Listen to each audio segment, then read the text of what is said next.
Hey guys! Tonight we travel a little farther than usual, about 225 million kilometers, give or take.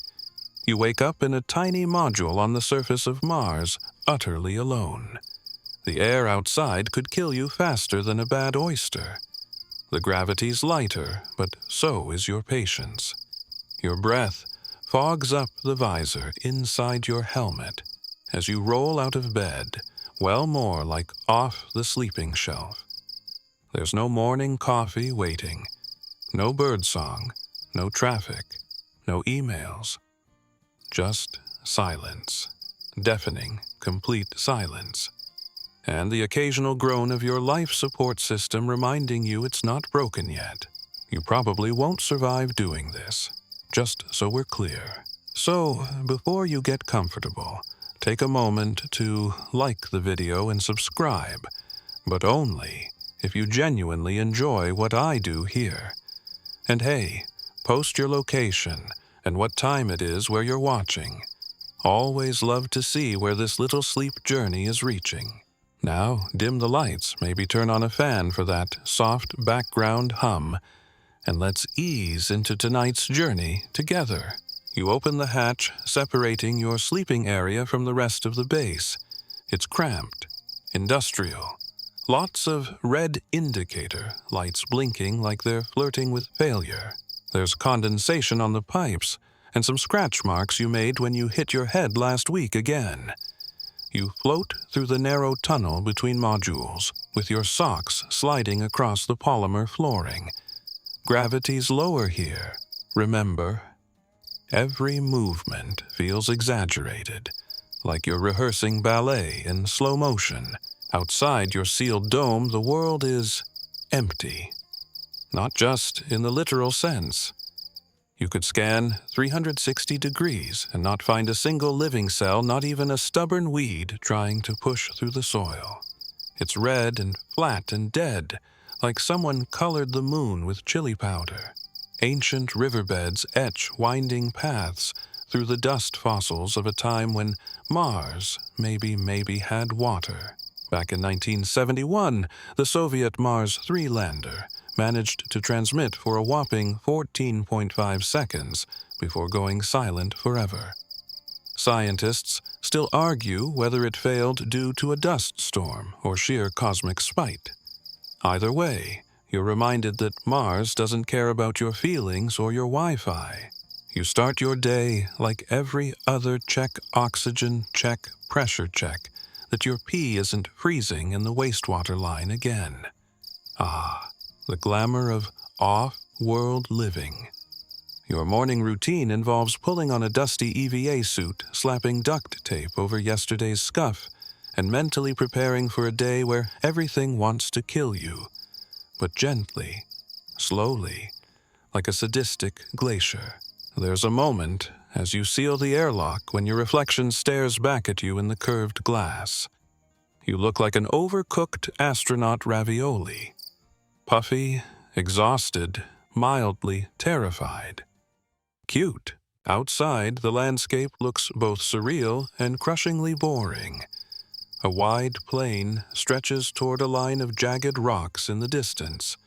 No movement, no sound, no sky traffic. Just the faint, high-pitched whine of the wind scraping against your habitat. It's the kind of place that makes even introverts beg for a brunch invite. But here you are, alone, an unintentional ambassador of Earth, stuck inside a $200 million camping trip that never ends. You came here with the dream of exploration, of discovery, of heroic Instagram photos beside a flag flapping in non-existent wind. But now, your days feel more like a maintenance job in hell's least eventful suburb. In the distance, the sun hovers low, tiny, pale, and distinctly unimpressive. On Earth, it's a majestic sphere of burning glory. Here, it's more like a dying flashlight. It takes about 12 minutes for its light to even reach you, which is awkward, considering you already forgot what you had for breakfast. Fun fact. The ancient Romans named Mars after their god of war because of its blood-red hue. Iron oxide rust is what gives it that color. So basically, the whole planet is just one massive oxidized crime scene. Probably not what the gods had in mind. But hey, branding is branding. You trudge toward the sensor station to download overnight data. Dust coats everything. It clings like glitter at a toddler's birthday party. Impossible to remove, mildly suffocating, and somehow always ending up in your socks. You bend down to brush off the solar panel. Static zaps your glove, and for a second, you imagine all systems going dark. You picture yourself sitting in the base with no lights, no air, no Spotify. Just the slow tick of your heartbeat counting down the hours. Sleepy yet. As you reboot the sensor module, you catch your own breathing. It's loud inside the helmet like a wheezing dog in a balloon. Rhythmic but annoying. You start counting your breaths to pass the time. By 43, you're already questioning your life decisions. By 67, you're imagining you're back home barefoot on cool grass, the smell of rain hitting warm pavement. That smell doesn't exist here. There's no rain. Just chemical sterilization and metallic tang. In the distance, you spot a low hill. It's not important, not scientifically interesting, but it's different. You stare at it like it might suddenly bloom into something, like it might wave. But it doesn't. It just exists. And you realize that's the theme of your time here. You exist, not thrive, not connect, just persist. And in that persistence, there's a strange kind of peace, a slow, humbling rhythm to each day. Wake up, breathe, check systems, fix something, eat something weird. Breathe again, watch the dust fall and the stars rise. You're not doing anything grand anymore. You're just surviving, quietly, against all odds. And maybe that's enough. You shuffle back toward the habitat module, every step crunching softly against the fine red soil. It sticks to your boots like powdered misery. The hill you passed earlier fades behind you, and you feel its eyes, well, the imaginary kind, watching you go. It's strange how fast your mind turns rocks into personalities. But then again, you've been alone long enough that you started giving names to the airlocks. That's Cynthia, the stubborn one. She hisses at you every time you cycle through. Back inside, you peel off your EVA suit and hang it on the wall like some relic from a post-apocalyptic fashion show. Your base smells of plastic ozone and your own recycled breath. You miss earth smells, fresh-cut grass, coffee, that weird, musky bookstore scent. Here, it's just filtered air and antiseptic wipes. You sit down on the padded bench near the viewport. Outside, the sky is a muted butterscotch color like someone tinted it with old printer ink.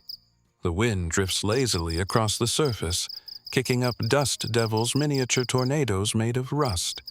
They dance and swirl with a kind of chaotic grace, utterly silent. No birds, no cars, no voices. Just dust. Silence on Mars isn't peaceful. It's oppressive. On Earth, silence has layers wind through trees, the hum of appliances, distant dogs. Here, it's a vacuum, pure and uninterrupted. It presses in on you like a blanket you can't pull off. Your brain doesn't like it. Humans didn't evolve for this. Your ancestors huddled in noisy tribes, sleeping in caves with crackling fires, grumbling stomachs, snoring family members. Eutho sleep alone in a sterilized tin can with a CO2 scrubber that hums at 60 decibels. It's the closest thing to a lullaby you've got. A fringe study from the 1970s, bless their hearts, once tried to determine the loneliness tolerance of humans in isolated environments. Results were inconclusive, mostly because their test subjects just stopped answering. Scientists still argue whether the psychological effects of deep space isolation can be trained away, or if loneliness is just hardwired like blinking or karaoke shame. You try to distract yourself by checking the message logs. Nothing new. Earth's too far for real-time chats. Each message arrives with a 22-minute delay, and most of them are automated updates or stale greetings. "Hey, how's the weather up there?" they joke. You don't reply. Because how do you explain that it's always the same cold, dry, unapologetically Martian? Sometimes you write journal entries just to hear your own words. You don't reread them. That would be too much. Like eavesdropping on yourself. You turn to the small observation panel, a glorified window, and just stare. The landscape outside hasn't changed since you got here. And yet it changes you. The vastness, the stillness. It's the opposite of sensory overload. It's sensory starvation. Your mind starts filling in the blanks. You imagine movement in the rocks, whispers in the static, shadows that shift just a bit too quickly. Once you swore you saw lights. Just tiny flickers way out near the horizon. But you were tired. Probably a sensor flare, or cosmic ray glitching your visor HUD. Still, it lingers. Mars has a way of messing with your sense of certainty. Historically speaking, Mars has always been a magnet for our weirdest ideas. In the 1800s, Italian astronomer Giovanni Schiaparelli sketched canali channels that many misread as canals. People assumed intelligent Martians built them. Then came H.G. Wells with his tripod aliens and heat rays. For over a century, humans projected our wildest hopes and fears onto this red rock. Now you're here, and it's just a rock. A lonely, beautiful, terrifying rock. You glance at the photo, taped to your workbench. A beach scene. Your sister and her kid building a sandcastle, smiling at the camera like life makes sense. You envy that sand. It's warm, familiar, full of microscopic life. The sand here, sterile, ancient. Probably hasn't moved more than a few inches in a million years.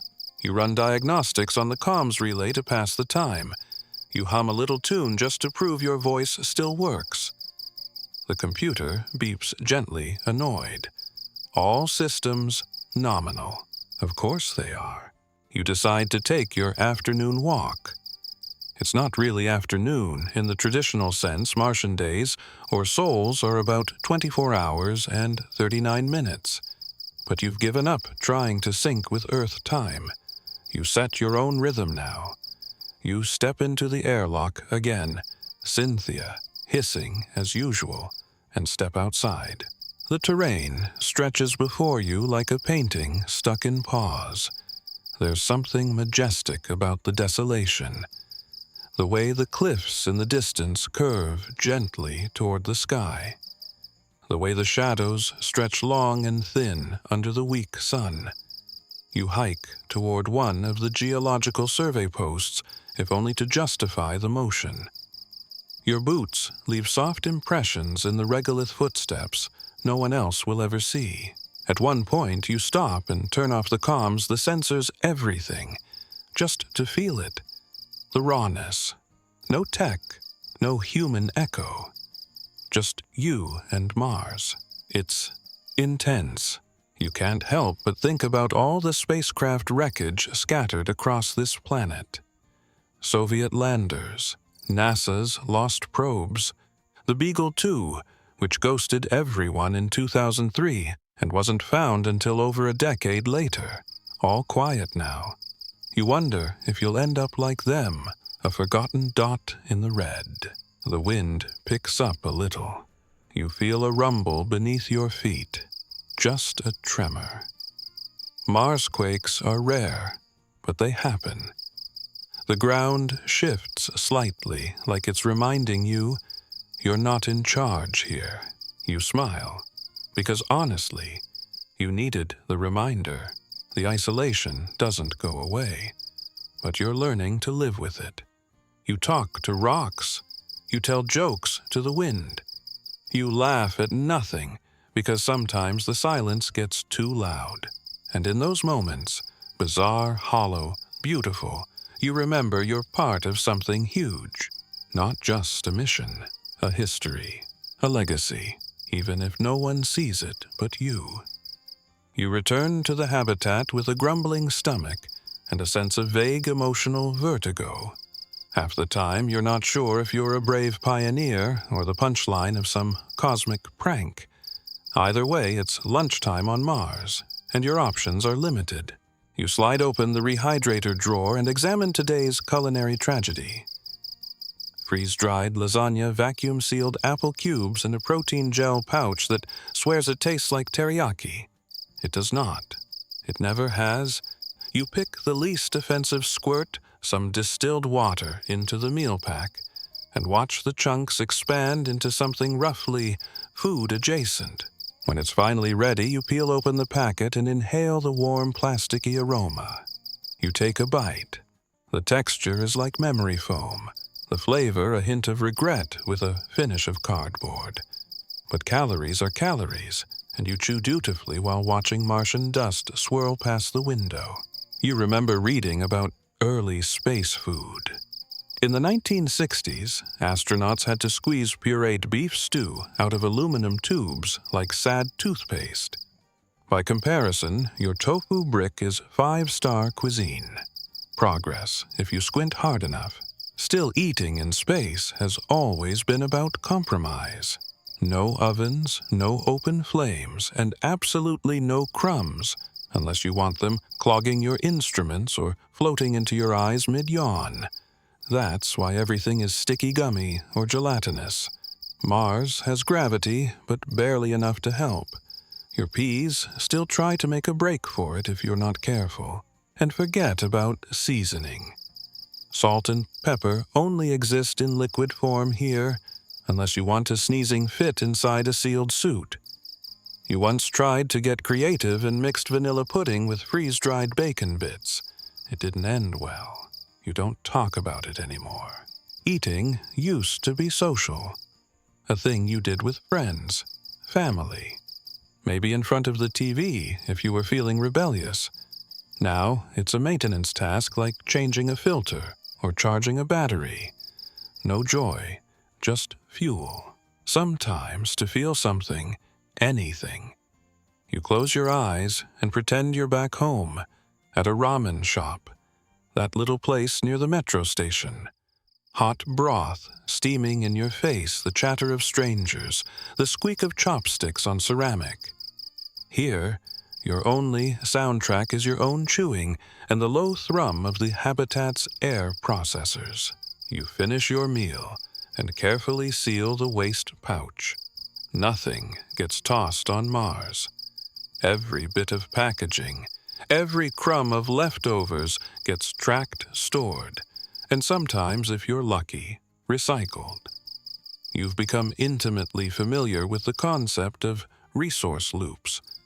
That means your old sweat might now be part of your tea, and your tea could one day become part of your oxygen.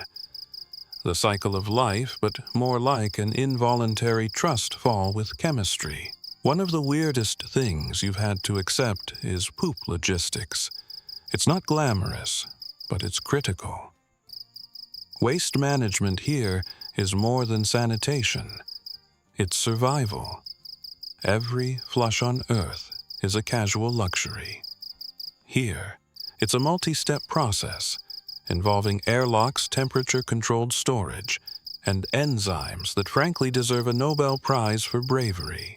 NASA once tested toilets on zero-G flights using synthetic feces made from peanut butter and clay.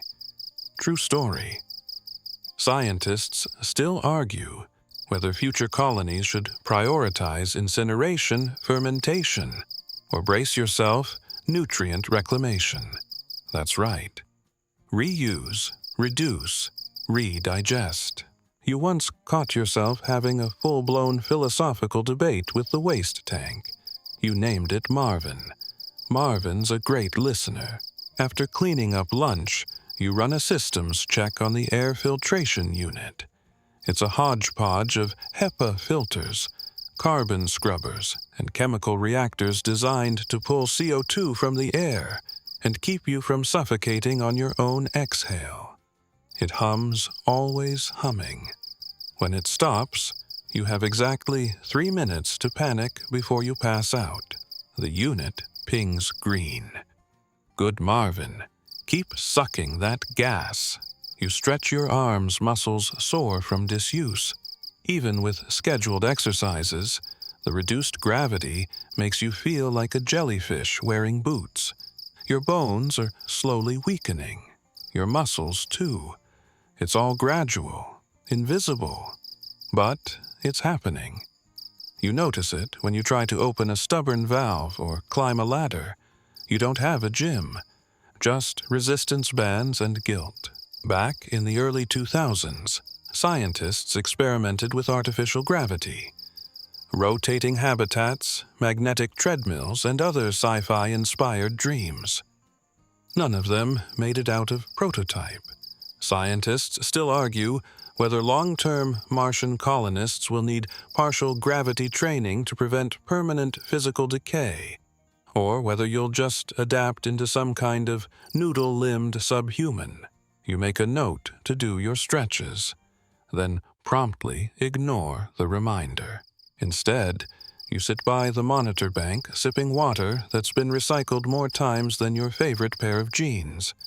You scroll through instrument data, seismic logs, and atmospheric readings. It's your job technically, but really, it's a ritual, a rhythm, a way to mark time. The atmospheric pressure outside is less than 1% of Earth's. Step outside without a suit, and your blood would boil. Not because it's hot, it's not, but because the lack of pressure turns your bodily fluids into horror movie props. They don't tell kids that in school. You glance at your EVA checklist for the next sol. More sample retrievals, some dust core drilling, the usual. You sigh, not because it's hard, but because it's always the same. Routine is your lifeline here, but it's also your enemy. It lulls you, numbs you. You crave unpredictability, even if it's just a broken sensor or a power hiccup. Something to make you feel needed again. You stand up, stretch again. The floor creaks a comfortingly earth-like sound in a place where nothing feels familiar. And somewhere in the dusty distance beyond the window, a gust of wind kicks up a swirl of red. You stare. For just a second, it looks like a figure. It's not. It never is. But your heart skips anyway. You blink a few times and rub your eyes, even though that does absolutely nothing inside a helmet or inside your own exhaustion. The figure in the red swirl is gone, or maybe it was never there. Mars has a funny way of pulling tricks on the brain. You know it's your mind trying to add meaning to meaningless patterns, like when people see faces in clouds or toast. Still, you hesitate a moment longer. Then, you turn away from the window and head toward the maintenance hatch. There's something deeply humbling about knowing that you're responsible not just for surviving, but for every function that allows you to survive. Water, you clean it. Power, you monitor it. Oxygen, you practically parent it. And then there's waste. Always the waste. The habitat hums softly as you crawl through the lower tunnel to access the plumbing junction. Everything down here smells faintly of bleach rust and quiet despair.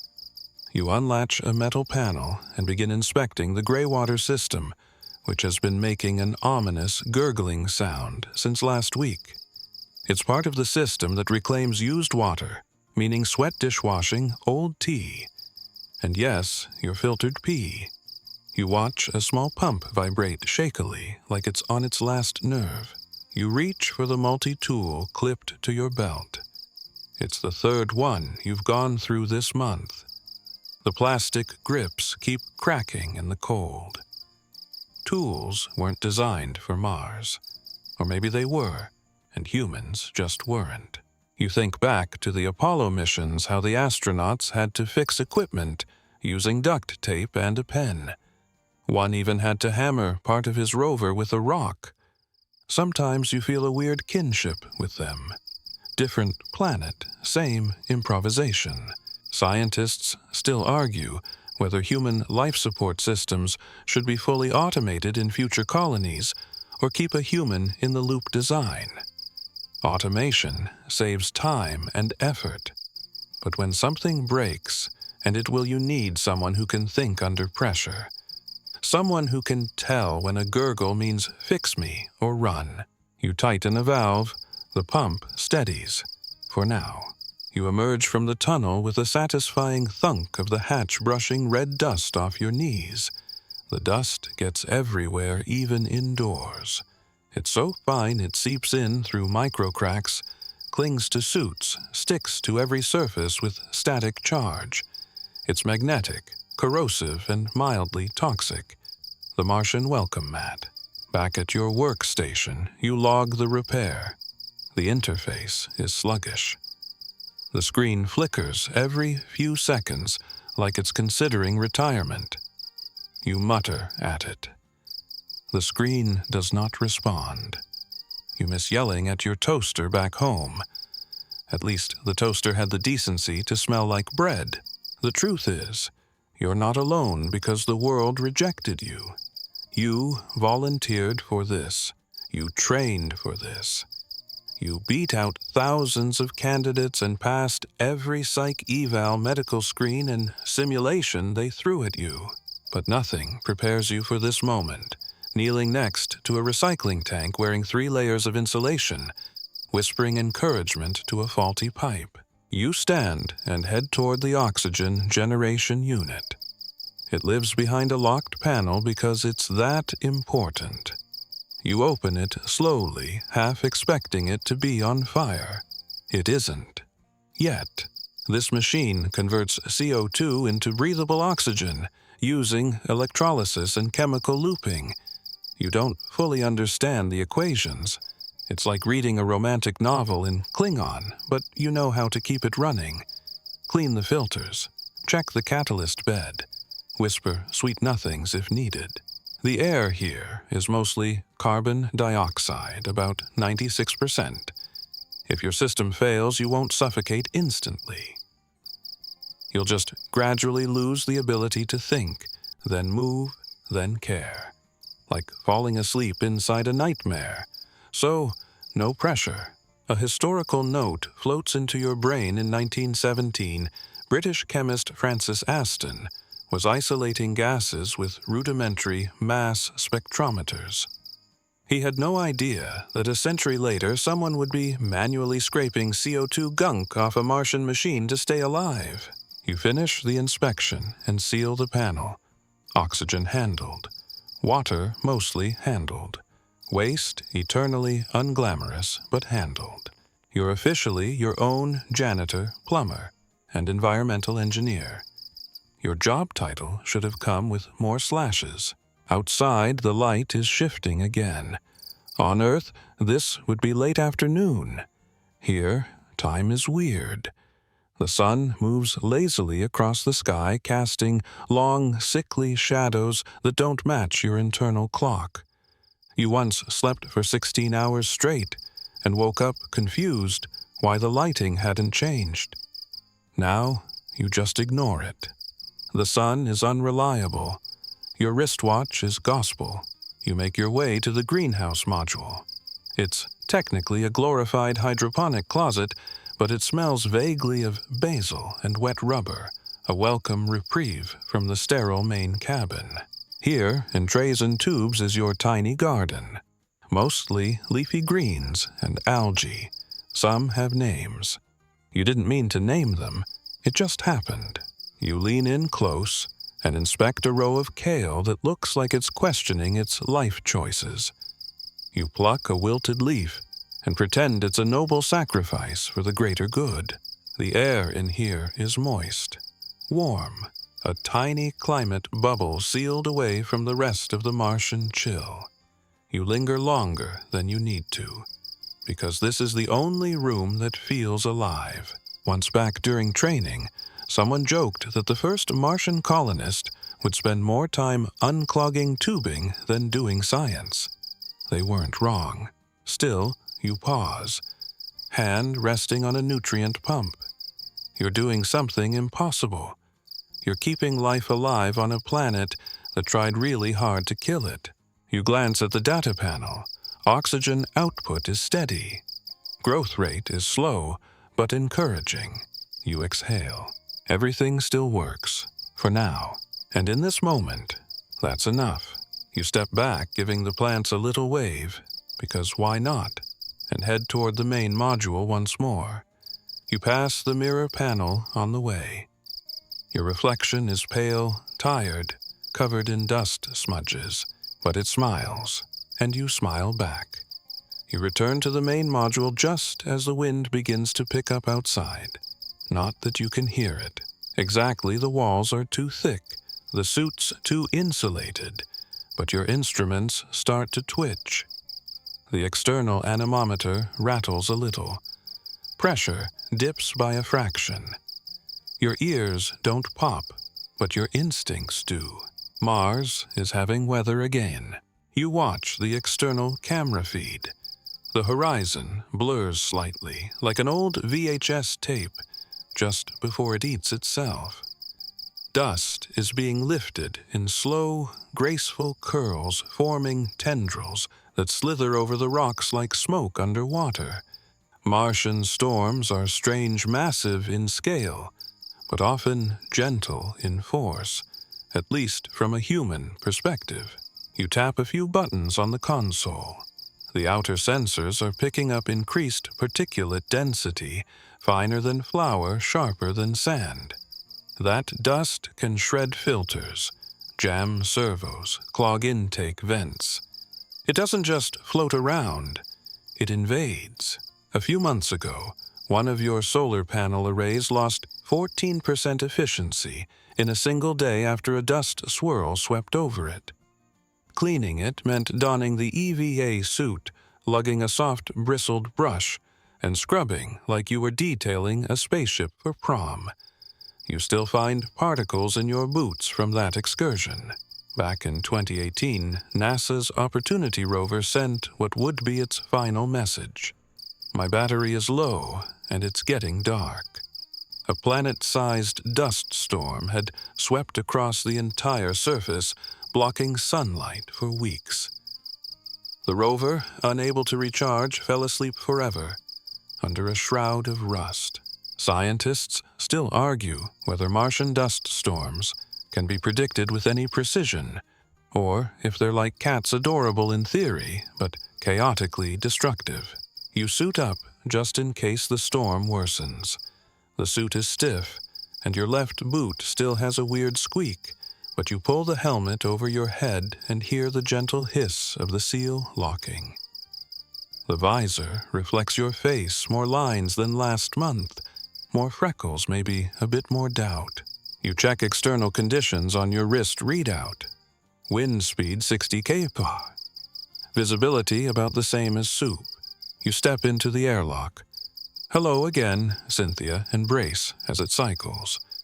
The outer door opens and you're hit with nothing. Not physically, anyway. Just the blank stare of a world that doesn't care if you step out or vanish entirely.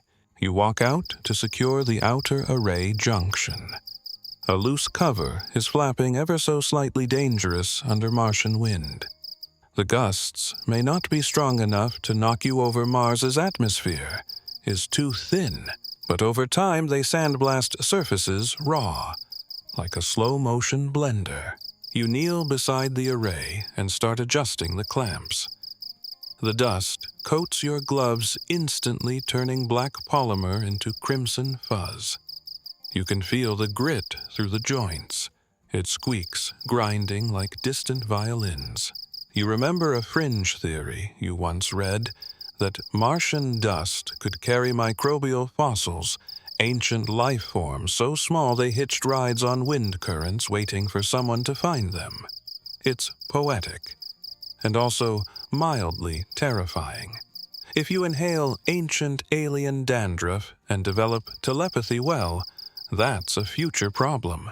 You finish the adjustments and rise slowly, bones creaking like old furniture.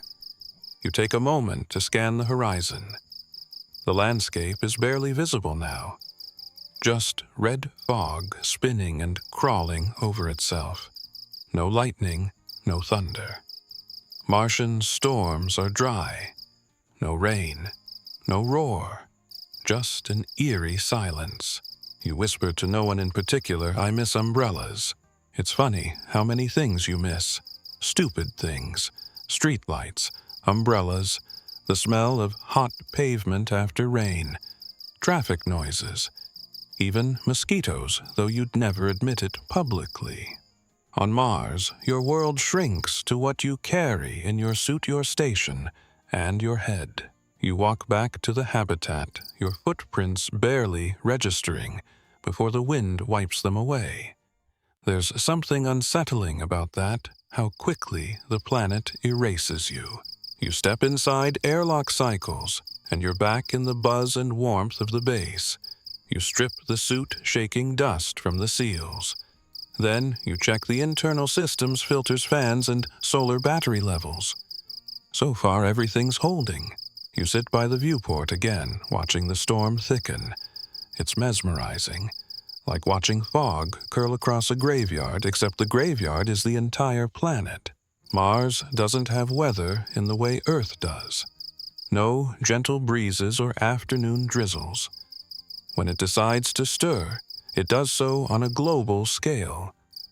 The thin atmosphere makes everything feel slow and delicate. But the damage comes from the dust, the way it crawls inside everything. Historical footnote: in the late 19th century, astronomer Percival Lowell believed he could see canals and cities on Mars. He thought the planet was home to an advanced civilization desperately trying to survive a dying world. Turns out it was just his eyes playing tricks. But the idea stuck. Even now, a part of you wants to believe there's someone out there. You pull up satellite data to track the storm's trajectory. It's large, but not dangerous. Just another day of red fog and eerie light. Still, you make a checklist. If power dips too low, you'll need to rotate the backup battery stack. If the pressure seals start leaking, you'll have to manually patch them. And if the dust chokes the air filters again, well, guess who's donning gloves? You sigh and flip through the system panels. A few green lights blink back at you. One amber. You flag it for later. Amber usually means annoying, not lethal. You lean back in the chair. It creaks. And for a second, you let yourself daydream. You imagine a world where Mars had oceans, beaches, maybe even trees. Scientists believe it did billions of years ago. Ancient lake beds carved the valleys. Clay deposits suggest standing water, but now just sand. And memories the planet no longer cares to keep. You rub your eyes again, not because you're tired, though you are, but because the monotony is wearing at you. The storm will pass. They always do. And you'll still be here, waiting, fixing, breathing, alone, but breathing. You wake to a dim, ruddy light creeping through the reinforced window panels. At first, you think it's sunrise, but on Mars, the sun doesn't rise the way it does on Earth. It doesn't even feel like it rises. It just appears, smaller, paler, like someone dimmed the universe and forgot to turn it back up. You roll off your sleep shelf and float your feet to the floor with practiced ease. The storm has calmed down. The dust outside has settled into a soft, rust-colored haze that blurs the horizon. Everything looks powdered, like the planet applied one too many layers of Martian foundation. You blink at your console. So 7:13 station time, which means absolutely nothing. Time is a messy concept out here. Mars rotates a bit slower than Earth, so your days or sols last 24 hours, 39 minutes, and 30 seconds. That extra chunk of time sounds like a gift until it starts chipping away at your biological rhythms. You feel it most when you're trying to sleep or stay awake. You're permanently jet-lagged with no time zone to blame. Circadian rhythms are hard-coded into humans by millions of years of sunrise and sunset. But here, the light is late, the dark is weird, and your internal clock has all but rage quit. Scientists still argue whether long-term habitation on Mars will require artificial light schedules or pharmacological assistance to preserve mental health. You're not sure who's winning that debate, but judging by your 6th cup of rehydrated tea this week, it's not your melatonin. You run diagnostics like you always do sipping your tea. You stopped pretending it tastes like chamomile. Now, it's just hot drink number 3. Still, the warmth helps. You swallow slowly, savoring the only comfort Mars allows. You step toward the window and watch the light bend across the surface. The sun looks wrong here. Smaller. Like a flashlight hung too far above the stage. You know the numbers. The sun is about 53% the size it appears on Earth. But knowing doesn't prepare you for the feeling, the loneliness it casts. Sometimes you stand at the window and count the minutes it takes for the light you're seeing to catch up to the present. On average, sunlight takes 12 minutes and 40 seconds to reach Mars. It's like everything's on a cosmic delay. You laugh softly at the thought Mars is your own personal live stream with buffering issues. Then again, Earth itself is far behind. Depending on orbital positions, the planet can be anywhere from 54 million to 400 million kilometers away. Right now, you're somewhere in the middle of that range. Not the worst time for communication, but certainly not close enough for comfort. No real-time calls, no FaceTime, no yelling mom into the void. Messages arrive like letters from the past. A ping, a flicker of a green light. You receive a blurry video of your sister's birthday party time-stamped 2 minutes ago. You watch as she lights candles, blows them out, and waves to the camera. The cake looks incredible. You wonder how many people were at the party.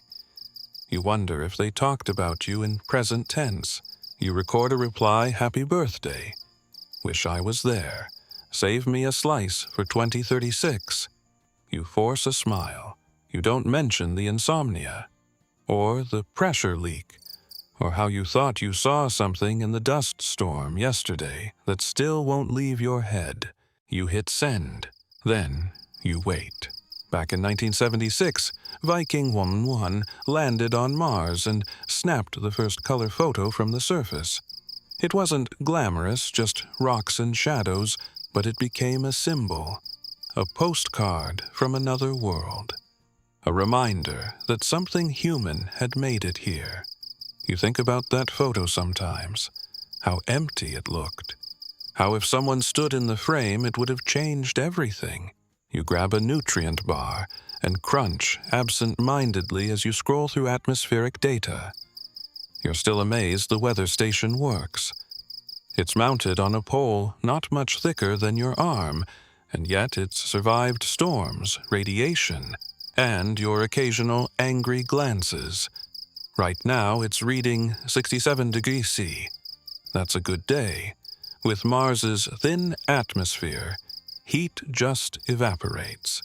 There's nothing to trap it. No clouds, no comfort.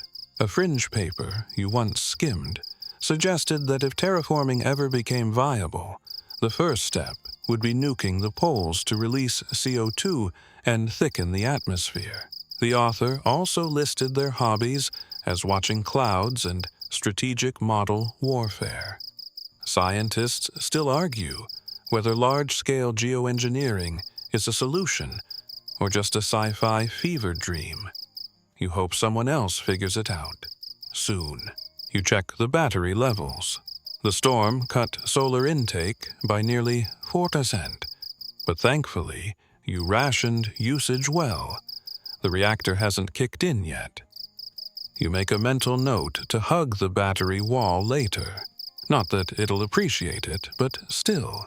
To stay grounded, you pull up your Earth clock. It's 3:32 a.m. in Houston. Your support team is probably asleep, or hunched over a screen, or watching cat videos instead of your data logs. You don't blame them. You'd rather be doing that, too. You decide to take a short walk. You grab your suit, yes, still dusty, and prep the airlock. Cynthia sighs as always. The hiss, the pause, the click. You step outside into that uncanny half-light. The sun is up technically, but the land glows like it's caught between scenes. Shadows stretch unnaturally long. Your own silhouette looks like it belongs to someone else, taller, thinner, a little more alien. You walk along the ridge near the habitat. The path is familiar now. 5 minutes out, turn left at the 3-lump rock. Avoid the crater dip wave at the weather mast. It's a ritual, a way to trick your brain into thinking there's a neighborhood. You pause and sit on the edge of a shallow basin. Below, the ancient surface of Mars spreads like a crumpled canvas. This basin was once a lake. Scientists think it might have held liquid water billions of years ago. Maybe even microbial life. You picture that for a moment. A rippling lake.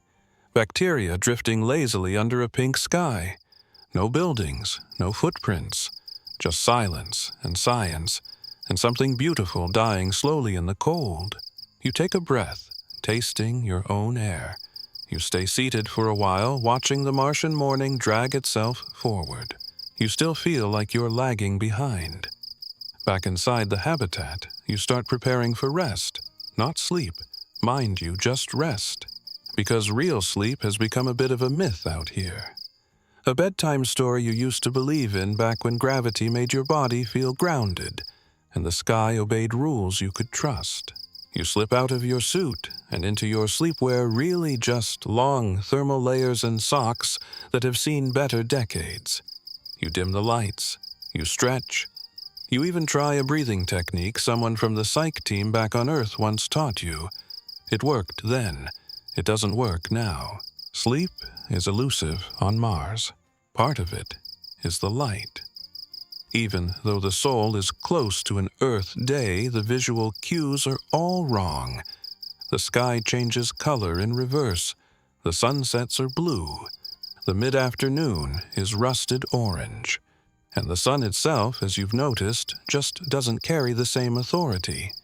It's more of a suggestion than a command. You tried mimicking Earth lighting schedules, at first bright white during your day, warm amber during night. But your body didn't buy it. Some part of you always knows this isn't home. It's like your cells refuse to be tricked. They stand guard all night, waiting for something familiar to anchor to. You crawl onto the sleeping shelf strap, in lightly so you don't drift during lighter sleep phases. There's no need, really. Mars has gravity.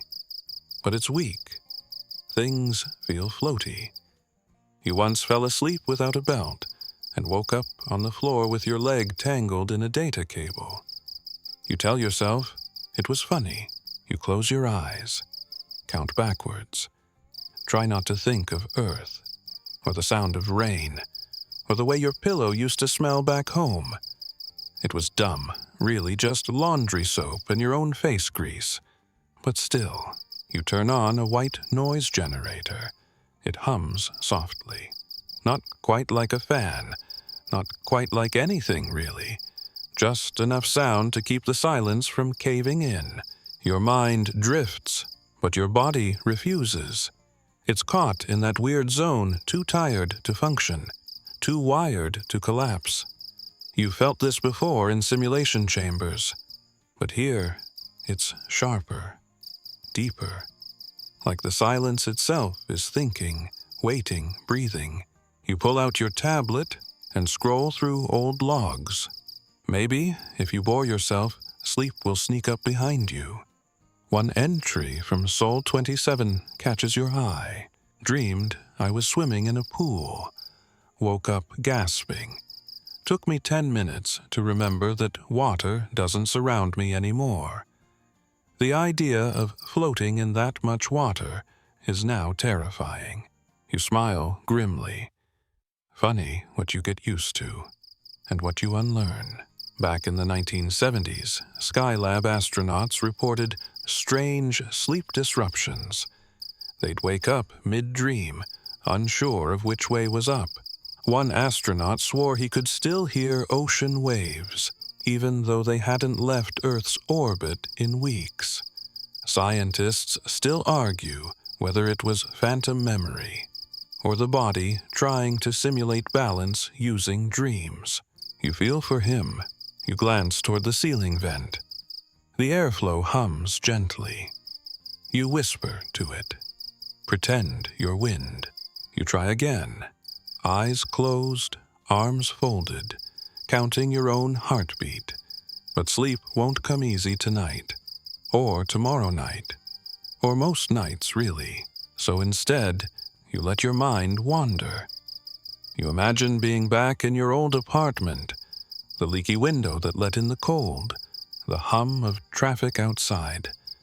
That neighbor who always practiced trumpet at 3 a.m. badly. You'd give anything to hear that again. Instead, you get nothing. Nothing but internal sounds. Heartbeat, breath, maybe a stomach grumble if you're lucky. It's strange how quiet Mars is. There's no animal noise, no weather sounds, no chirping, no barking, no rustling leaves. It's not just quiet, it's a kind of sensory vacuum. And over time it starts messing with you. You once swore you heard footsteps in the cargo bay. You raced down with your pulse spiking, only to find a loose ventilation panel tapping rhythmically. You named it Walt. Walt is now secured with 2 strips of duct tape and your last nerve. A fringe theory popped up in a psych journal that claimed sensory deprivation might lead to temporary auditory hallucinations, even full-blown conversations. Scientists still argue whether this qualifies as a symptom of environmental trauma, or just the brain's attempt to entertain itself with shadow puppets. You wonder what the brain doesn't try on Mars. The lights are dimmed now. The habitat pulses faintly with systems checks.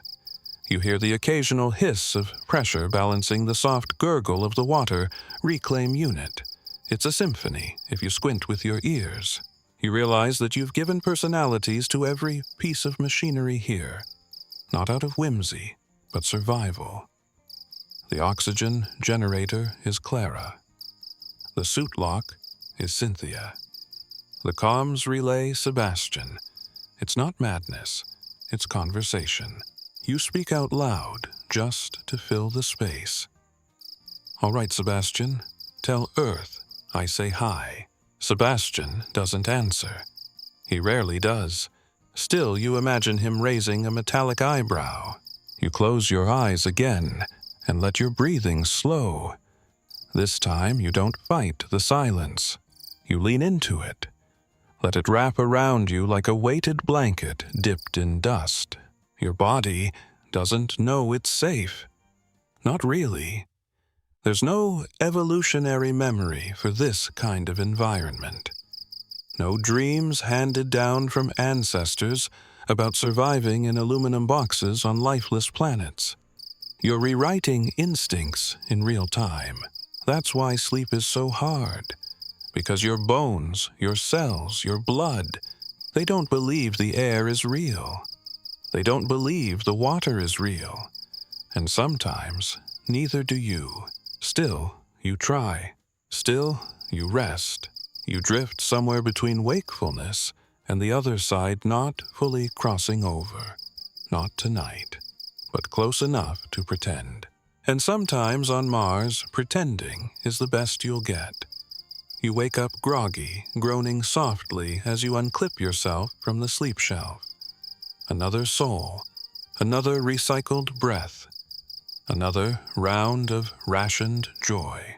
The white noise machine is still humming, and for a moment you let it play uninterrupted. It's become your equivalent of birdsong, an electronic whisper that convinces you even just a little that the world around you is still turning. You stagger to the greenhouse module. Time to check on your leafy inmates. It smells different in here. Wet, alive, almost earthy. A tiny oasis of dampness in a world where moisture has to be earned. A few droplets of condensation bead along the inner wall of the nutrient mist chamber. You reach out and swipe one with your finger. It feels colder than it should. Or maybe your skin just forgot how warmth works. You glance at your crops, rows of greens, tubes of algae, a stubborn basil plant that refuses to die despite 3 near-miss drought events. You've named her Captain Leaf. She's basically your boss now. Growing food on Mars is part science, part performance art.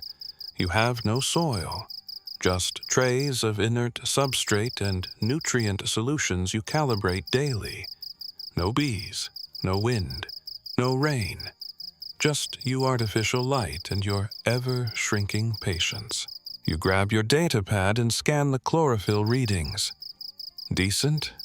Not great. A little nutrient lockout in one of the spinach trays, probably a pH issue. Again. You sigh and get to work. Don the gloves. Unscrew the mist valve. Recalibrate the pump timing by 0.4 seconds. Hope the system listens. Hope the plants forgive you. You remember reading about biosphere experiments on Earth. In the 1990s, a team in Arizona tried living in a sealed environment called Biosphere 2. They almost ran out of oxygen. The plants died. The bees disappeared, and they ended up just barely holding it together. Scientists still argue whether the project was visionary or just very expensive camping. You can relate. You talk to the plants sometimes. Not because you think they understand you, but because they're the only living things that don't look at you like you're losing it. When you whisper, "Hey, you're doing great," at a lettuce sprout, at least it doesn't blink nervously. Some days you wonder if your success in space colonization is being measured by the height of a tomato vine. What a metric for human resilience. You finish tending the trays and sit back on the crate you use as a stool. The light in here is artificial LED arrays, tuned to full-spectrum growth wavelengths, but it's warm. Too warm sometimes. You've adjusted the thermostat so many times you've memorized the beep pattern. It beeps now. Too humid. Again. You adjust the dehumidifier and mutter, "Behave like a stern plant dad." There's a moment, brief, always brief, where you feel proud. You made this life happen. Against all odds. Against a planet with no atmosphere to speak of, no topsoil, no natural warmth, and absolutely no interest in hospitality. You coaxed green out of red. That's something. Then the pump groans again. Not loudly, but just enough to break the moment. The nutrient mixer clogs sometimes. You've taken it apart so often you've named each individual bolt. This one is Sheila. Sheila always sticks. You clear the line with a fine brush and reassemble the unit, humming under your breath. A song you can't remember the name of, but your hands know the rhythm. You once read a fringe article about a Soviet cosmonaut who swore that growing onions in orbit helped him stay sane, not because he loved onions, but because he loved watching them try. The sheer audacity of a living thing stretching toward light in a vacuum of indifference. That was hope distilled. You look over at Captain Leaf again. She's wilting slightly. Probably just tired of being heroic. Same. You run a full system check and note that water consumption is slightly elevated. The filters might be clogged. You'll clean them later. Everything on Mars is later. There's always something ahead of the fire. You've developed a mental queue of quiet crises, each patiently waiting their turn to stress you out. You take a small cutting from the healthiest basil sprout and place it in the growth chamber for propagation. If you're lucky, it'll root. If not well, it's not your first failure, and it won't be your last. You've had entire trays collapse under fungal bloom. One time your algae reservoir mutated into something that looked like green oatmeal and smelled like canned fear. And yet, here you are, still growing food in a place where nothing grows. You sit back and take a long sip from your water pouch. It tastes faintly of minerals, maybe, from the recycled tubing. You remember when you could just drink water without thinking about where it came from. Tap, cup, done. Now it's a journey. Rain never falls here. Condensation never drips freely. Every drop is a scavenger hunt with your life hanging in the balance. You pull up Earth weather reports for fun. It's raining in New York, snowing in Moscow, a hurricane somewhere in the Pacific. You remember what weather felt like, how alive it made everything, how alive it made you. On Mars, weather is just pressure shifts and dust, no moisture, no thunder, no clouds with personality. Just silence and red skies. You turn off the grow lights to give the plants their artificial night. The module dims. The silence deepens. The only sound is the faint trickle of nutrient mist and the steady beat of your own pulse in your ears. You whisper goodnight to the crops, not because they need it, but because you do. Then you leave the greenhouse blinking against the darker hallway. The brightness of that small room clings to your retinas like memory does when you're trying to forget home. You make a mental note to adjust the lighting schedule tomorrow. Maybe shift the color balance to simulate autumn, just for variety. Just to feel like seasons still exist, even if they're just illusions in LED. And for a few minutes, as you walk back to the main cabin with that faint scent of basil still trailing you, you feel something dangerously close to normal. You're scrubbing a data pad screen with the edge of your sleeve when you notice the fine, familiar smear dust. Again. You just cleaned this yesterday. You're sure of it. But the Martian dust doesn't care. It sneaks in slides under seals, clings to fabric and flesh and memory. You could write a novel on this thing and Mars would erase it with a single exhale. It gets in your teeth, in your food, in your socks. It creeps into the habitat in ways that defy reason, as though it's alive, conscious, and petty. You tap the filter maintenance checklist and sigh. Time to do another sweep. Dust on Mars isn't like Earth dust. It's finer, sharper, and statically charged. It floats in the air like it has somewhere important to be. But what it actually does is wear down seals coat solar panels and lodge itself in every moving part with the persistence of glitter at a kindergartner's birthday party. Except glitter doesn't short-circuit airlocks. Back in 2007, Spirit the rover, not the concept, got stuck in soft soil. The Martian dust and terrain slowly ended its mission not with a bang, but a series of increasingly desperate wheel spins. Scientists still argue whether it should have been routed differently, or whether Mars simply wanted another victim.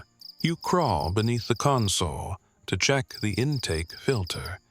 The vent grumbles as you loosen its latch. Dust pours out like powdered rust. You try not to sneeze. It's mostly psychological, of course, since the suit filters everything, but your brain still connects red powder with allergic reactions and stress dreams. A weird thing about Martian dust, it contains perchlorates.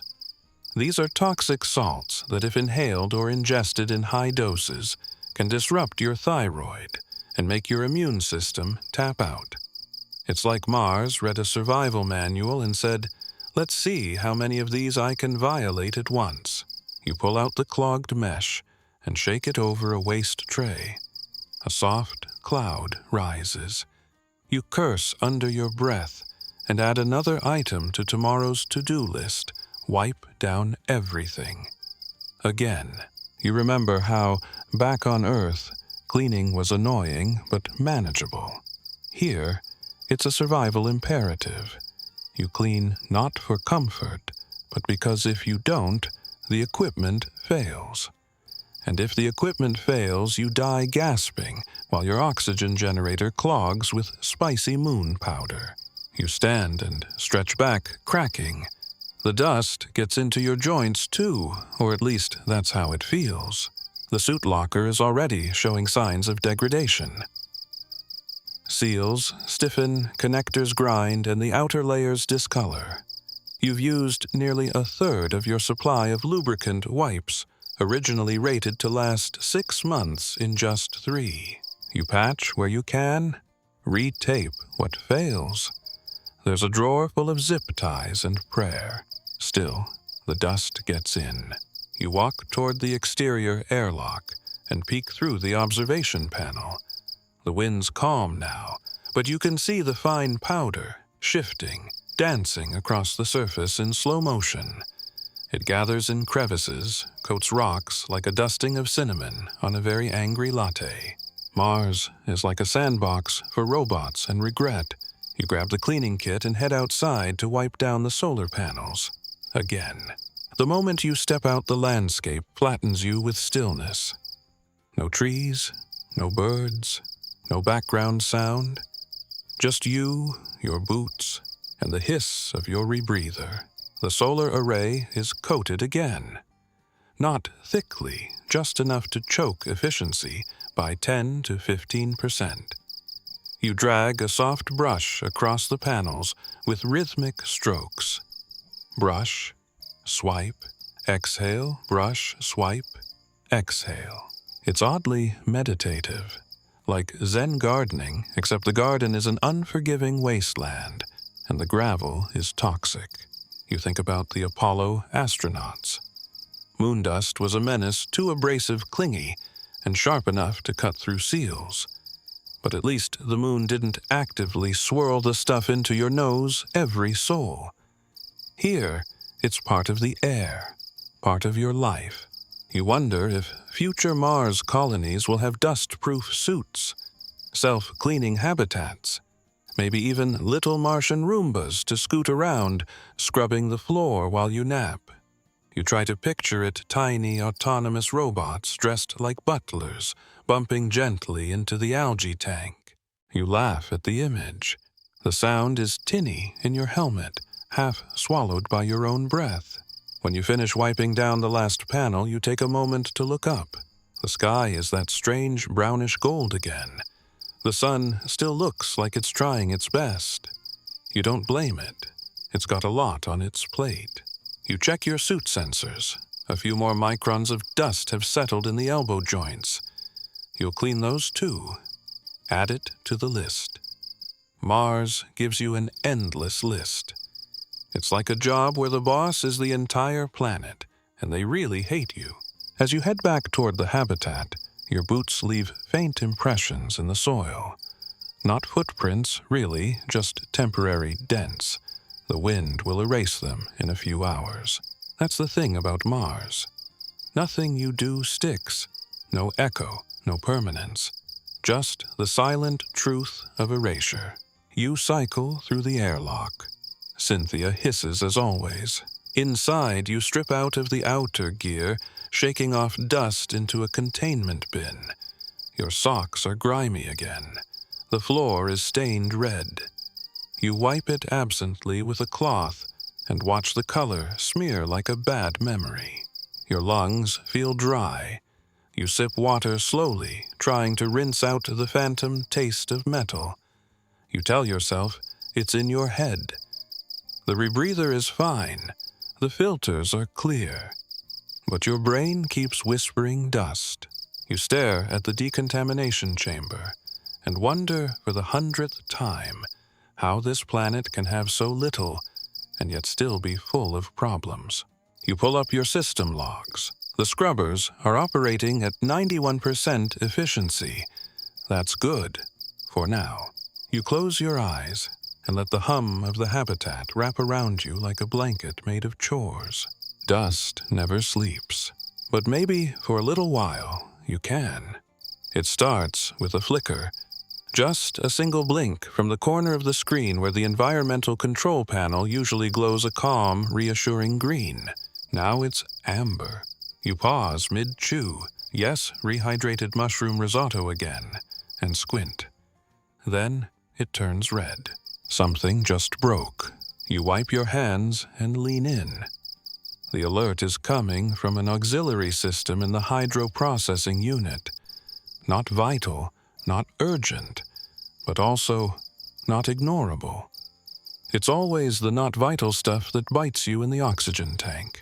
You tap through menus with calm you don't quite feel. Secondary valve motor torque degradation detected. In other words, a part is sticking. Again, you sigh and finish your mouthful. Cold mushroom cubes, delightful. Then you start gathering your toolkit like a surgeon in a hospital, where you are the entire staff and also the patient, and also the guy who built the hospital out of leftover IKEA parts. Maintenance is nothing new. On Mars, it's a way of life. Everything here is always about 5 minutes from failing. You've grown used to the constant background worry like a neighbor who occasionally yells through the wall, "Hey, just checking if you're still alive." You suit up again and mutter, "Let's see what broke this time," as Cynthia exhales her usual hiss behind you. The hydro unit is located in the storage annex, the coldest part of the habitat.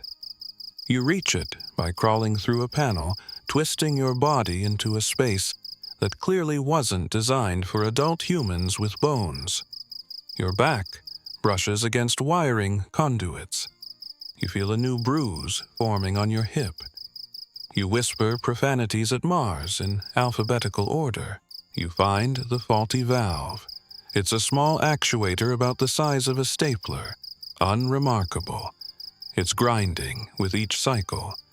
You pull out your inspection scope and see that dust has worked its way into the inner casing. Of course it has. You remember something from your training. The average life expectancy of moving parts in a Martian environment is cut in half compared to Earth. And that's assuming ideal conditions, which never ever happen.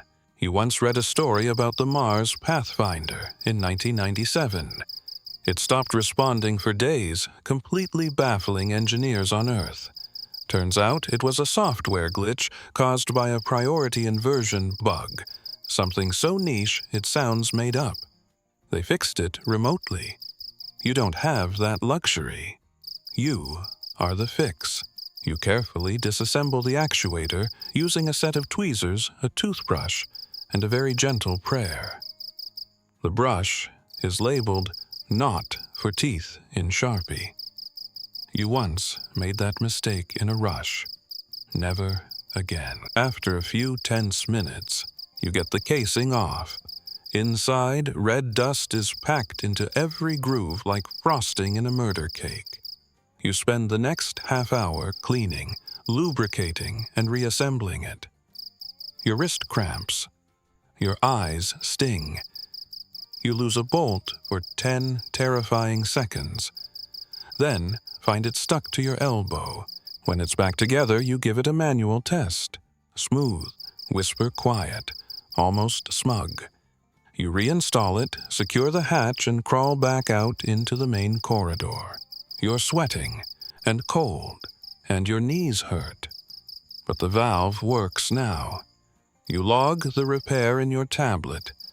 There's already a new alert in the queue. Power Relay 3 is underperforming. Of course it is. On Earth, you'd call someone. A repair tech, a specialist. Maybe even put in a support ticket and forget about it. Here you are, the call.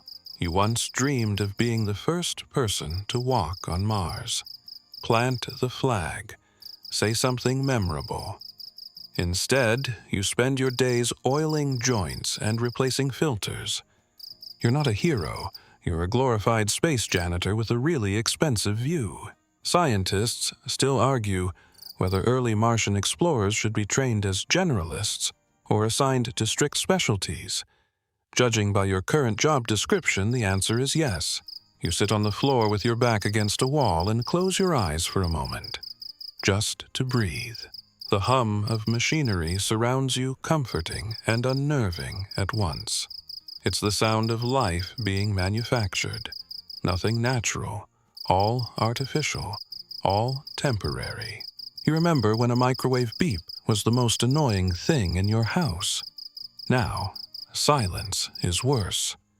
Silence means something has failed. You remember that one time when the CO2 scrubber went offline for 7 minutes. The habitat got stuffy. Not dangerous, just uncomfortable. But in that short time, your head started to throb, and a tiny part of you panicked. Not because you were dying, but because you realized how easily you could. You get up, slowly. Joints creak. Mars' gravity is forgiving, but repeated squats in narrow tunnels take their toll. You stretch your arms, rotate your neck until something pops. There it is. Relief, or at least the kind that comes from realigning your spine with a Martian wall panel. Back at the console, everything reads green again. For now, you look at the repair logs. You've done 38 manual fixes this week. It's only Sol 6. You wonder how many systems are silently failing, waiting their turn.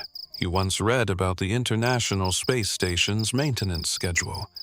Even with constant Earth support, the crew spends up to 30% of their time just fixing things. Here, you're solo. Your life is a spreadsheet of malfunctions and their corresponding tools, but there's a strange satisfaction in it, a quiet pride. You fix things. You make them work. On a planet that breaks everything, it touches, you repair. That matters. It has to. You stand and look out the window. The sun is dipping now, bleeding pale light across the rocks. Another Sol nearly done. And you, still breathing, still fighting entropy, one bolt at a time. There's a soft blink from the console blue this time.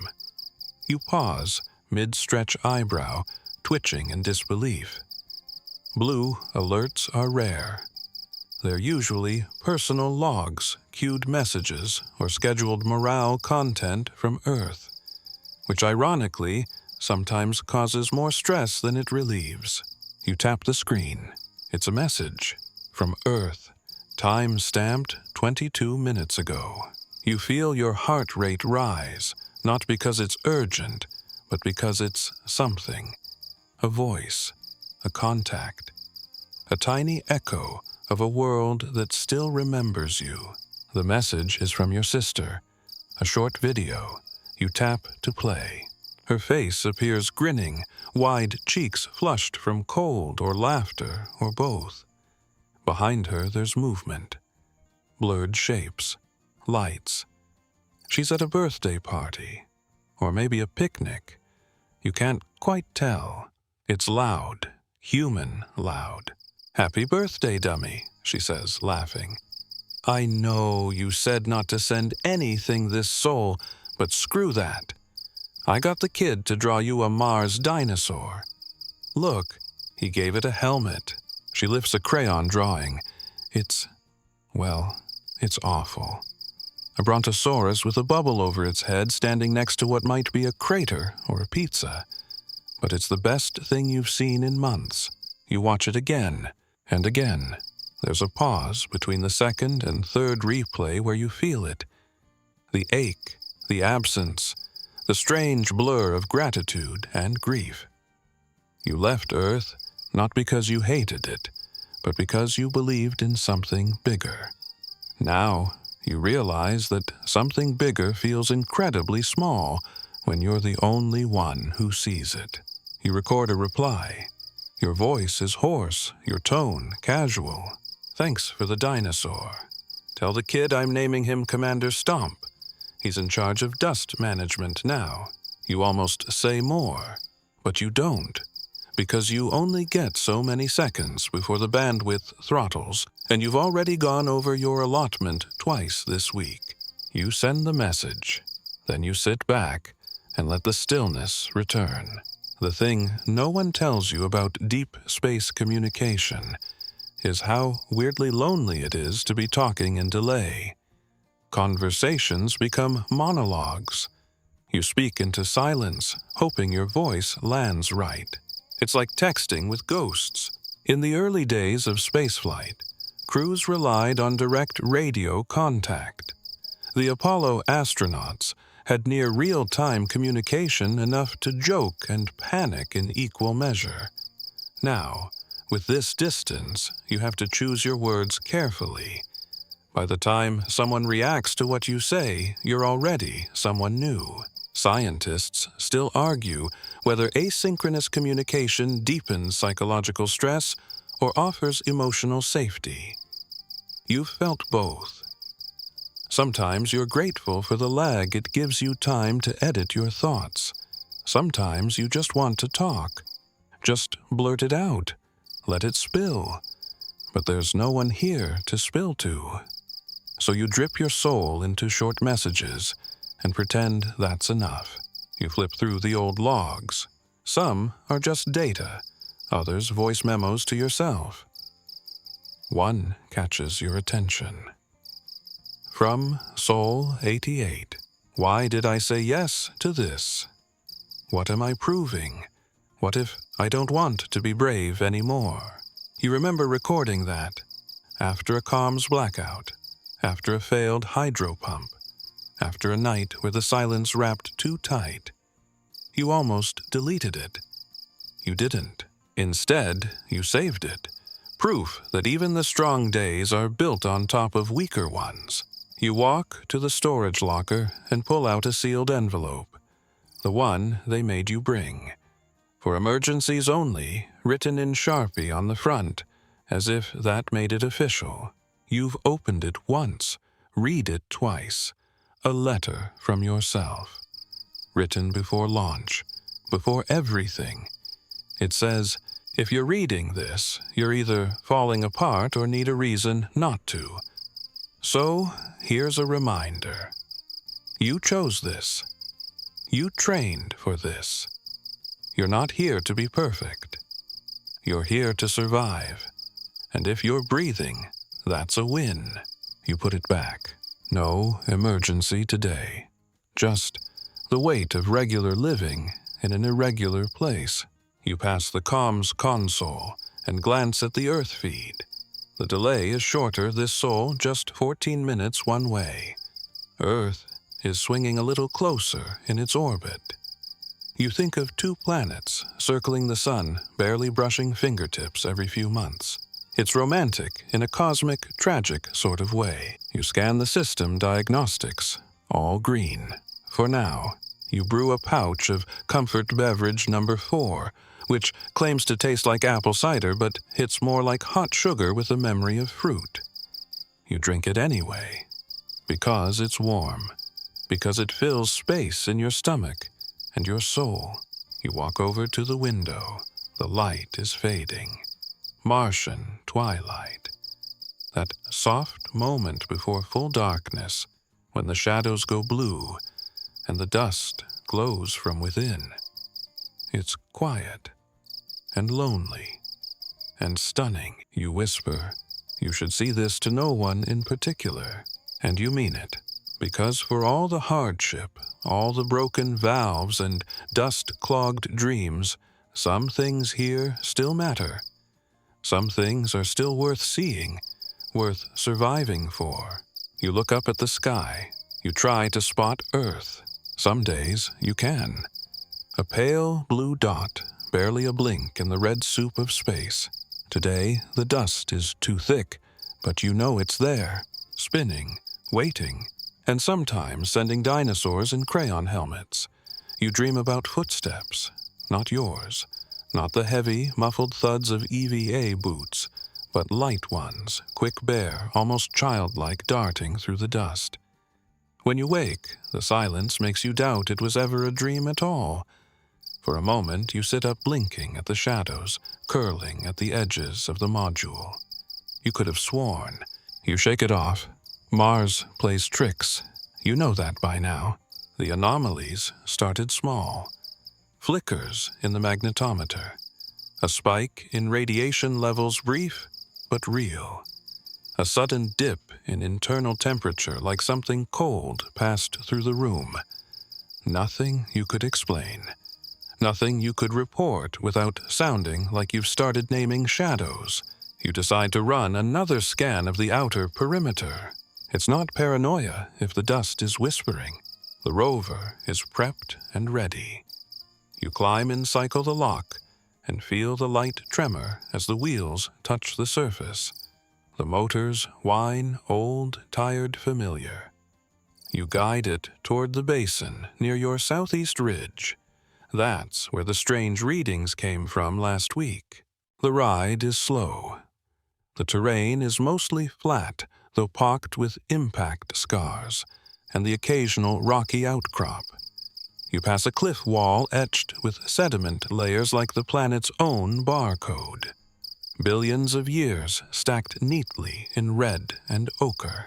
It's hard not to imagine that something's watching from up there. Scientists still argue whether Mars was ever home to life, or still is. Ancient lake beds suggest standing water. Subsurface ice may hide microbial colonies. Some even think methane bursts could hint at living processes, or it's just geology being dramatic. No one knows. But here's what you do know. Some places feel different. You park the rover at the lip of the basin and step out. The wind is light today, but even then the sound of your suit fan makes your ears ache with its constant hush. You shuffle to a cluster of rocks near the anomaly marker. The radiation spike came from just beneath this area. You deploy the handheld spectrometer. It pings, pings again. A slight increase in gamma emissions, but not dangerous. Just odd. Too localized. Too concentrated. Like something was placed here. You crouch down and scoop a small sample of soil into the canister. It feels gritty, metallic, and cold. Always cold. There's a ridge nearby, a series of oddly angular stones. You walk toward them, half expecting them to tumble over in embarrassment for trying to look architectural. But they hold. Weathered but arranged. Naturally, probably. Almost certainly. Probably. You lean in close. There's a mark. Not a scratch. Not erosion. A line. Straight. Too clean. You blink. The dust gusts a little. When you look again, it's gone. You shake your head and back away slowly. The rover's lights flicker for a second. Just static interference, probably, and then come back. You climb back in heart pounding harder than it should. You tell yourself not to tell anyone. Not because you're afraid they'll think you're hallucinating, but because you might start believing it. The truth is, you're not the first to report strange phenomena out here. Back in 1976, Viking 1 sent back photos of a mesa that looked exactly like a human face. NASA dismissed it as a trick of light and shadow. Later, images proved it. But for a while, the face on Mars captured imaginations worldwide. Some still believe it's artificial, a monument, a warning, or just a cosmic coincidence that got better lighting than you ever do. A more obscure theory came from a fringe physicist who once claimed that Mars exhibits a low-grade consciousness through its magnetic field fluctuations. He was laughed out of the academic community and ended up teaching math in a desert town. But you read his paper, you still think about it, because sometimes late at night you feel like the planet is listening. Back at the habitat, you catalog your samples and check the sensor logs. More flickers, more interference, and a tiny seismic tremor that wasn't there before. You try to rationalize it. Mars has tectonic activity, sort of. Not like Earth, but enough to produce Marsquakes. In fact, in 2000, NASA's InSight lander recorded dozens of them small rumbles, most around magnitude 3 or less. Not destructive, but real. You tag the tremor and file it. But that line on the rock, you don't log that. That one's just for you. You make tea. Comfort beverage number 2. The one that tastes like cinnamon-flavored sadness, and sit at the console watching the perimeter feed. You rewind the footage from your EVA, slow it down, frame by frame. At one point, there's a blur behind you. You freeze the frame, zoom. It's just a smear, probably dust kicked up by your boot.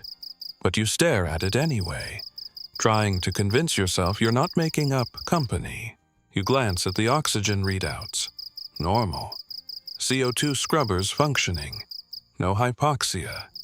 You're as clear-headed as one can be after 284 sols of solo Martian living. And yet, you check the magnetometer logs again. Another spike. Brief. Tiny. But real.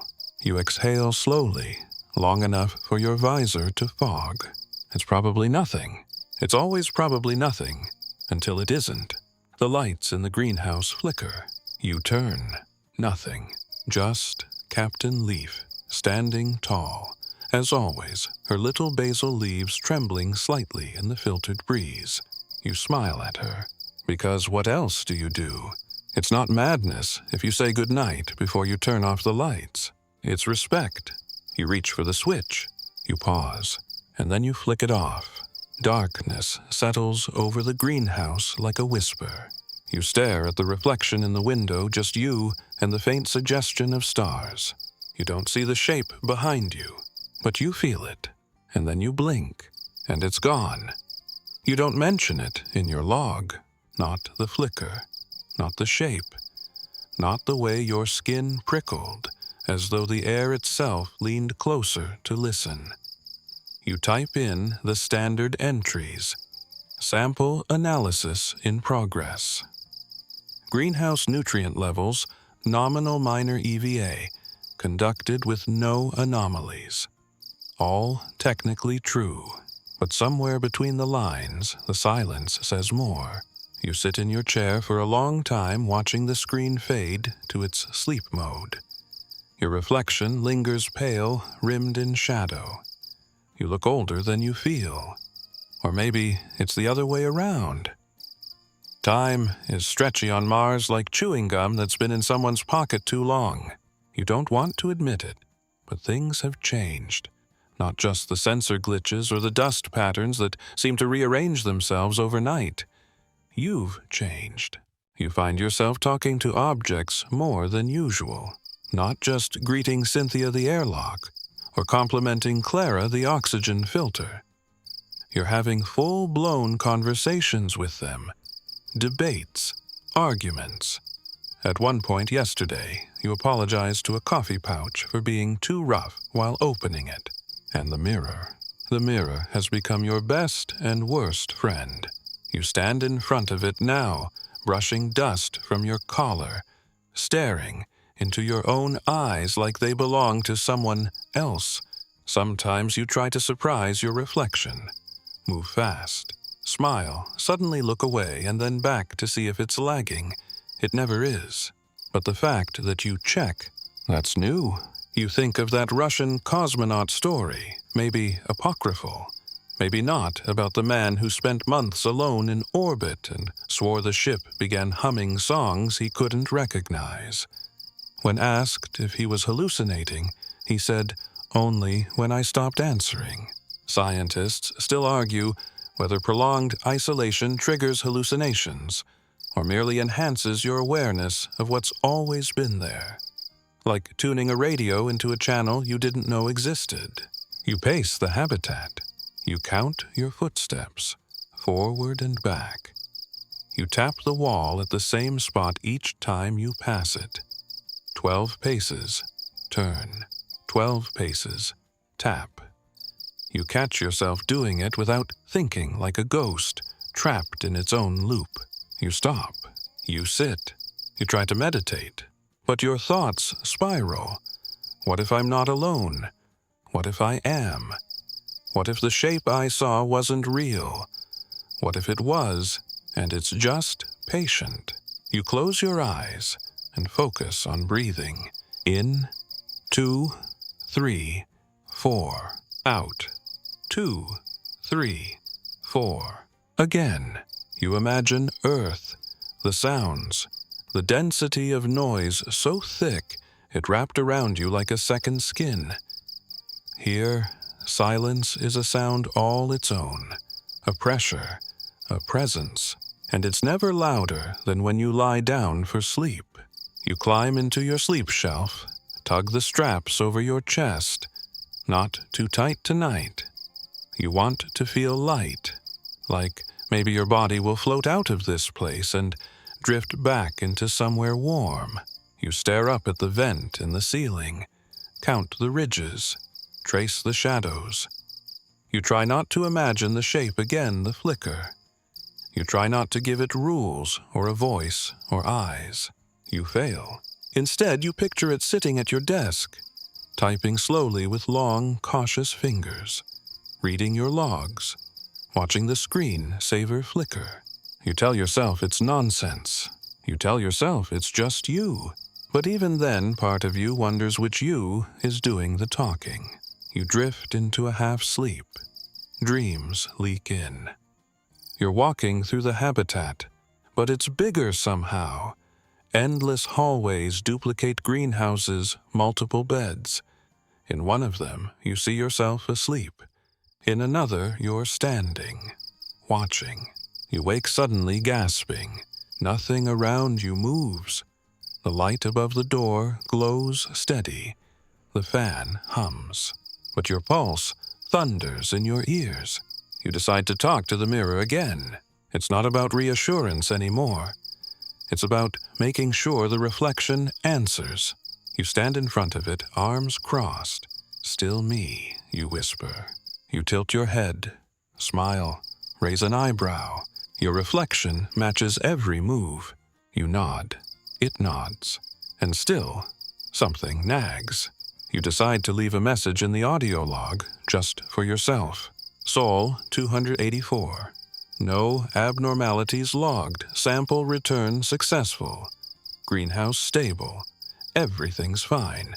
But just in case, if I start talking to someone who isn't me, tell them I said hi.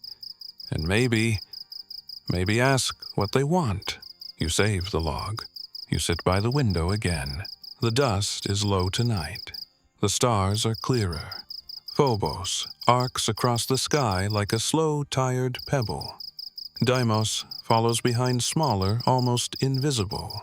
You stare into the black and wonder what it's staring back through. You place a hand on the window.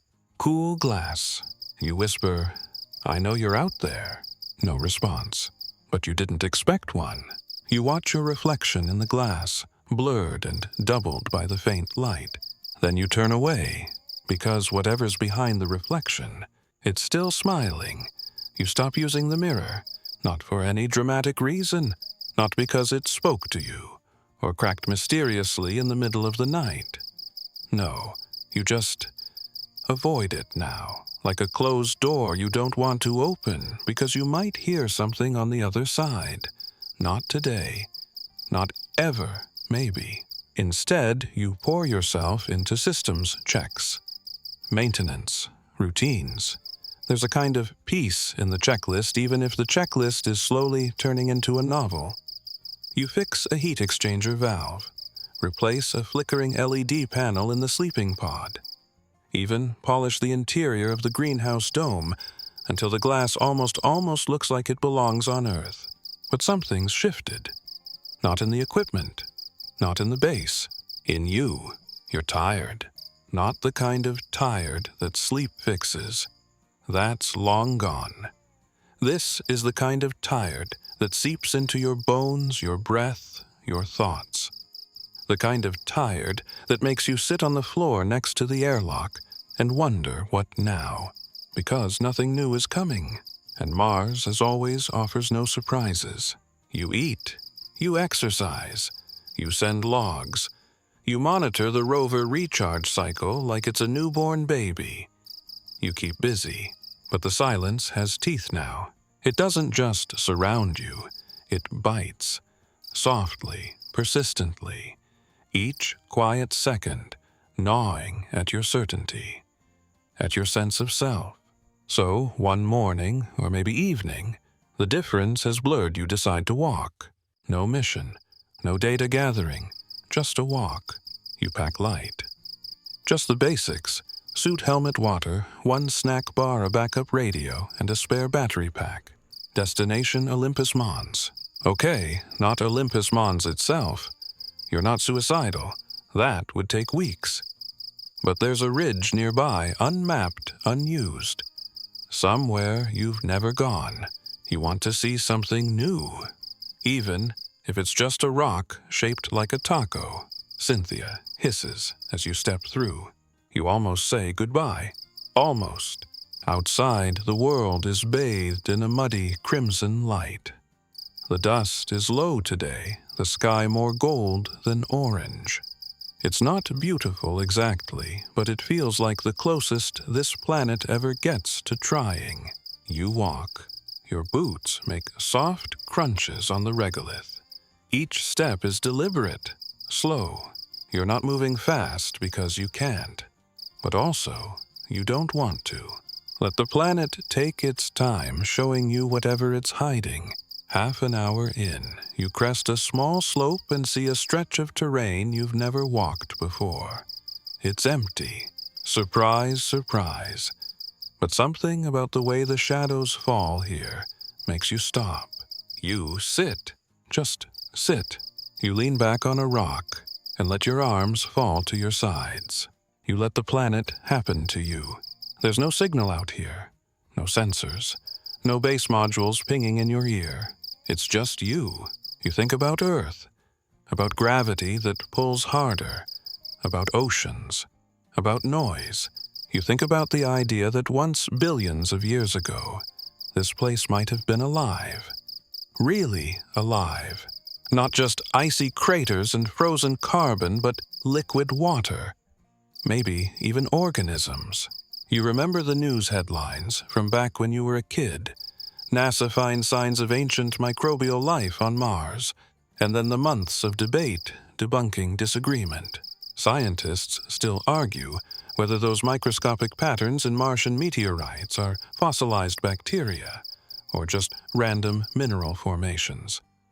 You like to believe they're real, because if life was here once, maybe it could be again. Maybe you're not alone.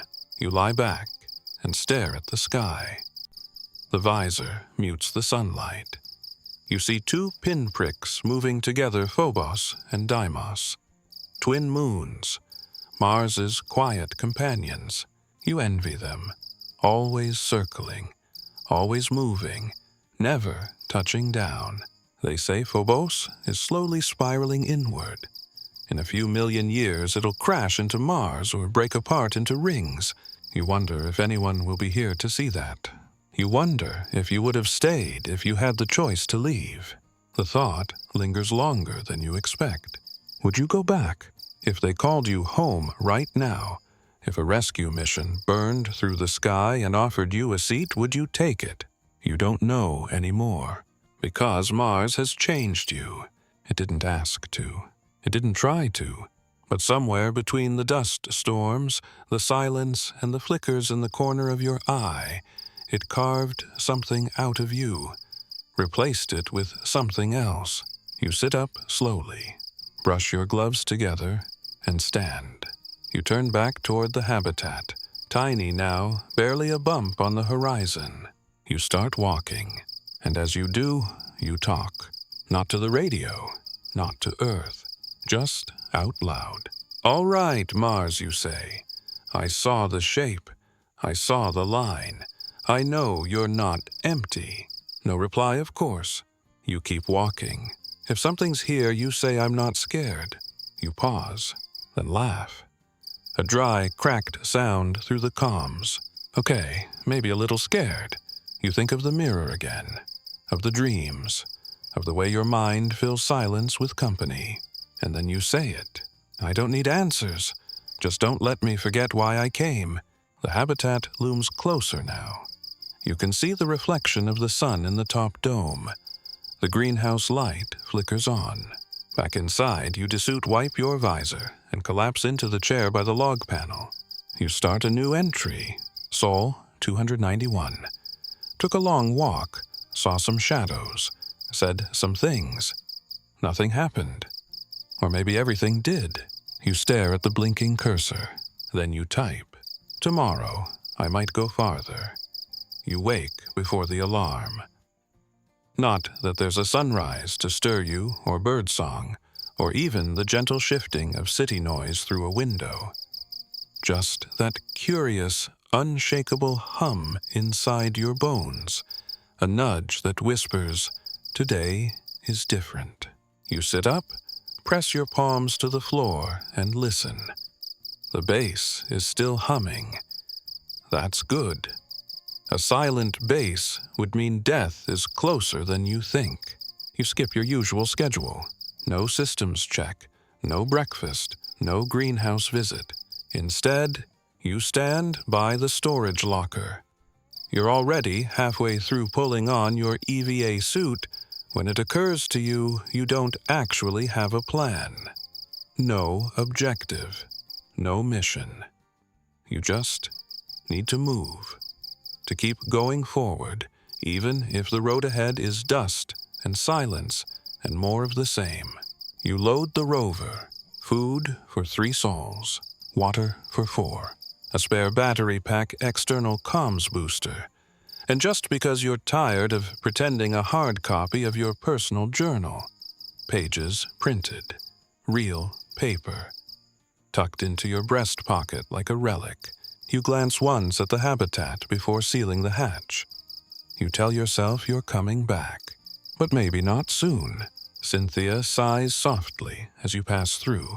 You guide the rover toward the northern horizon. There's a ridge up ahead you've only seen through satellite feeds.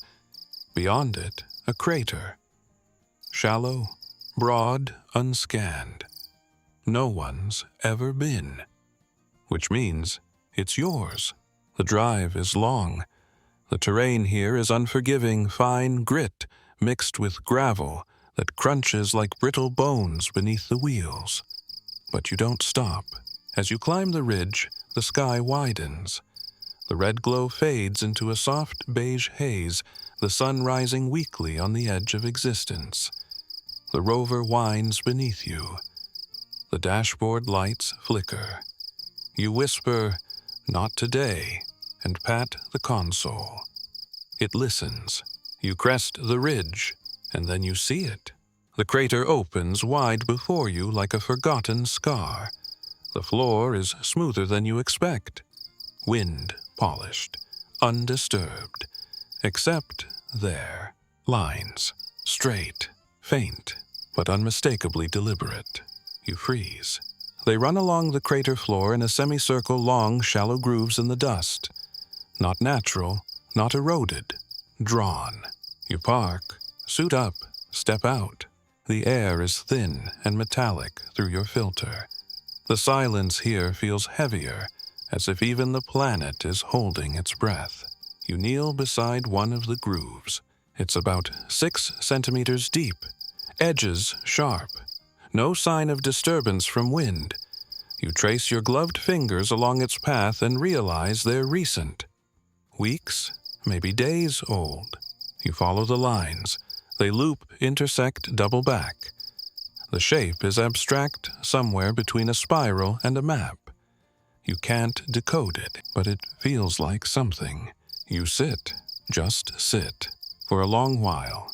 The sun arcs behind you.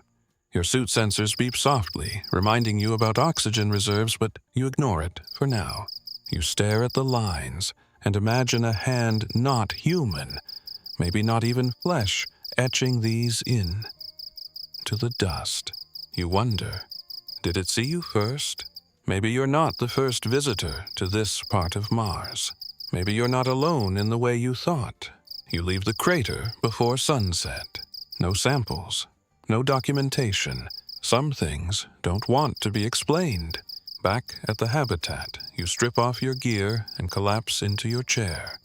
You look at your reflection in the black screen. Hollow eyes, streaks of dust across your forehead. A tight, unreadable expression. You start a new log. Sol 294. I found something. I won't record what, but I felt it. It felt deliberate. I don't need to understand it.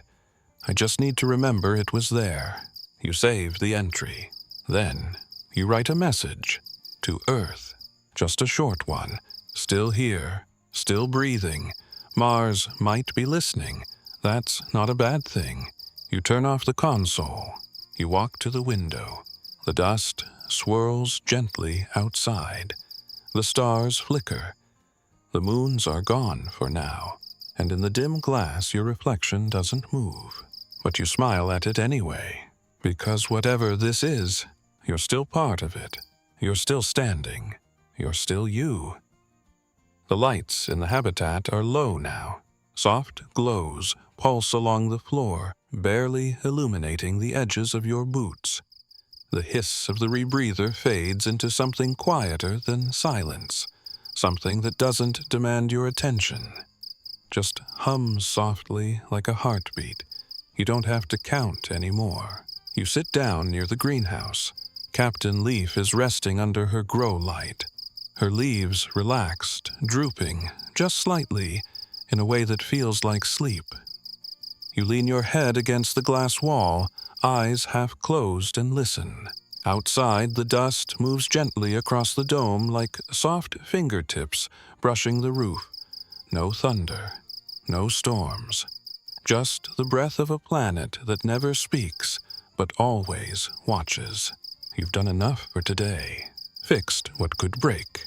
Let the broken things rest. You know now, more than ever, that Mars isn't empty. It's not crowded either, not full of voices or footsteps or glowing eyes in the dark. But it has presence, a memory older than anything you've touched, a patience that dwarfs your own. You close your eyes, breathe in the cool air, and let yourself drift. Let your limbs go heavy. Let your thoughts stretch thin.